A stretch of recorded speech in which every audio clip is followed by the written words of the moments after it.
ఇవ్వాలని నేను ఈ సందర్భంగా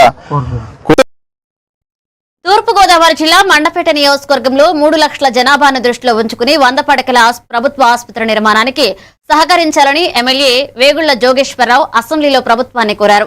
అమరావతిలో జరుగుతున్న శాసనసభ సమావేశాల్లో మాట్లాడుతూ ప్రస్తుతం మండపేటలో కేవలం 30 పడకల ఆసుపత్రి మాత్రమే ఉందని, చుట్టుపక్కల గ్రామాల ప్రజలు కూడా ఇక్కడికే రావడంతో తీవ్ర ఇబ్బందులు ఎదురవుతున్నాయని తెలిపారు. 100 పడకల ఆసుపత్రి నిర్మాణం ప్రారంభించినప్పటికీ అది మధ్యలోనే నిలిచిపోయిందని విమర్శించారు. మరి మా నియోజకవర్గంచే కాకుండా చుట్టుపక్కల గ్రామాల నుంచి కూడా అనేక మంది పేషెంట్లు వస్తుంటారు. అధ్యక్ష, గత ప్రభుత్వం హయాంలో సెంట్రల్ గవర్నమెంట్ ఇచ్చినటువంటి నాబార్డు నిధులు 5.5 కోట్లు లక్ష, కానీ 100 పడకల శాంక్షన్ మాట పూర్తి అబద్ధం, సత్యదూరం. అధ్యక్ష,